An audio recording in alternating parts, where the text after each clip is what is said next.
What's up guys, back from another Konosuba video. In today's video, it is finally time to talk about the Overlord collab part 1 banner. Should you summon, I will get to that at the very end of the video, of course. Do note though, regardless of what my answer is at the end, if you do summon, you can pull the Shaltier and the the Shaltier Megami. The issue with that is they are unfeatured, so the raid up characters are Ein's Cosmo, and Albedo Darkness. Holding the other collab characters, it's very unlikely. You just have to get insanely lucky. Not saying it's impossible, but you can pull them. I will not be going over them in this video. I will be saving that for when the part 2 banner drops. Just know Megami isn't super crazy, and Shaltier is one of the best light physical units in the game. Other than that, let's get into the video. So let's start with the best collab unit is Ein's, my goat. He is the new king of dark mages. He's pretty much going to be the highest dark DPS. Mages are going to love him. If you like dark fizz, I'm sorry, copium, Ein's is just that guy. Also, this should be obvious, but they are limited collabs, and when I say limited, I mean actually limited. They are never coming back. JP Konosuba has never had a collab rerun, so if you don't get them now, you're never going to get them. I will be taking that into consideration when answering should you summon at the end. However, let's go over what he does. So Ein's EX skill is +6 to magic attacks. He does take Cosmo subs, which is unfortunate because Cosmo, likes to hit things, and Ein's likes to just blow things up with magic. So I'd recommend just using like a magic sub at that point, but funny enough, there is a 3-star Ein's you can get through the event on the second event for the collaboration, so you can use that. Other than that, he has a 105 dark magic damage and a small self heal. He is undead, so like with Veneer, he will be healing on a basic and taking damage from healing ults. As of now, there is no actual heal for the undead. I wish there was, that'd be really sick, but as of now, there isn't. There are, I think, Beach, Leah, and like 2 other heals that can heal them technically, but you also wouldn't run them on this team. Anyway, let's get into his second skill. He has a 136 single target and a 177 if they're debuffed, and a party 20% ultimate gauge charge. The gauge charge is actually huge, very good, and also does good damage if they're debuffed, which is probably just going to be always, honestly. And then he has a 181 AoE dark magic damage, more damage if they're debuffed. Right, pretty basic stuff. Now his ult, by the way, I will be linking in the description this post. This is EnKoala's tier list, and he has the gifts for it, so I thought might as well just show it. It's Fallen Down. It's a 260 AoE dark magic damage, a self tier 3 magic attack buff for 12 seconds, and a tier 3 magic defense debuff. So that helps fulfill the debuff part of his skills, and it gives him a nice attack boost. Very good ult. Also, it does some pretty good damage, at least when I was comparing it, because I did have a JP account with Ein's, and I had not the best gear, right, but it was pretty much the same gear as the rest of my team, and he was hitting a good amount harder than the other units, but I also did put a little bit more investment into him than the other ones, but he's still good regardless. Now, this is where the banner goes downhill. Ein's is really good unit. I'm not saying these units are bad, but they definitely don't hold a candle to him. First is the Ein's Cosmo. He is, like Ein's, limited. You're never gonna see him again if you don't pull him now.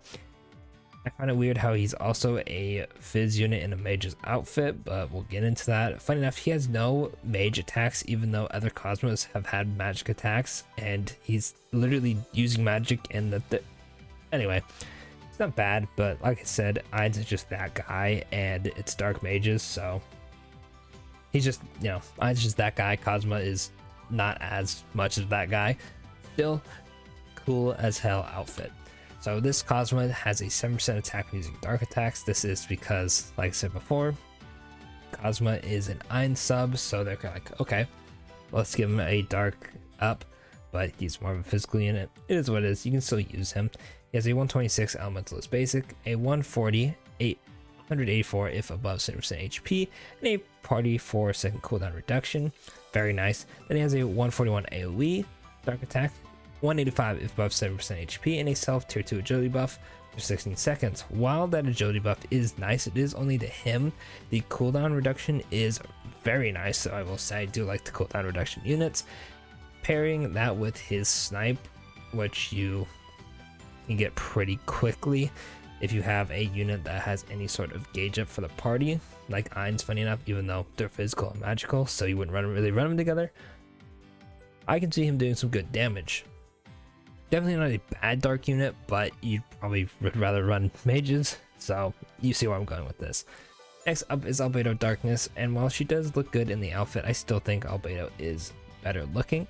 And like Cosmo, she's a dark unit and a physical unit at that, and yeah, dark mages, I've been preaching that in the entire video.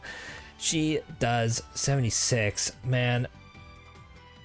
So quick lore thing, I forgot to change that, and I forgot to even have Ein's ult ready, and here I am messing it up. Yeah, no, if she did 76% attack when using physical attack, she'd be broken. I promise you that is not the case. It is actually 7%, or not 6, man.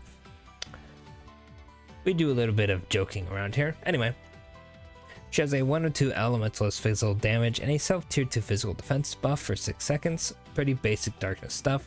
She has a 171 single target and a self 20% ultimate gauge charge, and then a 153 single target and a party tier 3 physical attack buff for 10 seconds. Pretty much you would use the gauge charge and then get her to the mask ult before you'd use the other one, and you just pretty much give the other two the attack buff, and then you just cycle the ult charge and go from there. She's like a mini legendary darkness. I'd say legendary darkness is still better. This one might DPS a bit harder just because she has 2 actual attack skills, while legendary only has 1. However, dark physical mages are right there. Ein's is literally on the same banner. You probably would never use these units, so yeah, you have to keep that in mind. Very unfortunate, but she is a physical sub, which is nice because there's what Eyes is a phys sub for darkness, there's legendary darkness, there's a 3-star, and I think there's one more that I'm forgetting. Not a lot of options, especially if you have legendary darkness and Eyes on the same team. I know I do a lot. You don't really have a lot of attacking options, so this is very nice. Regardless, if you do pull this darkness, you can probably use her as a sub, but other than that, it's pretty much Ein's banner. Very, very, very good unit. If you are summoning, you're probably going to be summoning for him. However, you can get use out of the other 2 units. Now, here comes the question, should you summon? So, keep this in mind. Ein's is the best unit, Shaltier is the second best unit. She is on a different banner. To guarantee to pull both of them, you would need 150k quartz. Cosmo, Darkness, and Megami are kind of just there. You can use them. They will probably have some use at some point, but they're not anything crazy or must have.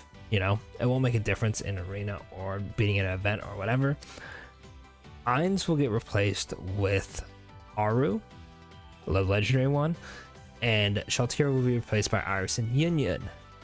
The banner after this is Legendary Chris, the best unit on JP still. So you'd want her. She is on a Christmas banner with I think like Iris and Megumi, I believe. And then there's a part 2. Actually, I think Chris is with Megumi and Iris is part 2 with Aru, if I'm not mistaken. I'll get into that when I get to that. Megumi's there with Chris though, on the part 1. That means if you have to pity on all 3 banners to get Ein, Shaltier, and Chris, you would need 225k quartz. I know a lot of people don't have that much. I currently only have a pity and a half going for me. So, if you are a huge collector, I would summon on this part 1 because there's 3 units over 2 units. You're more likely to get more of the limited units on this banner than the other one.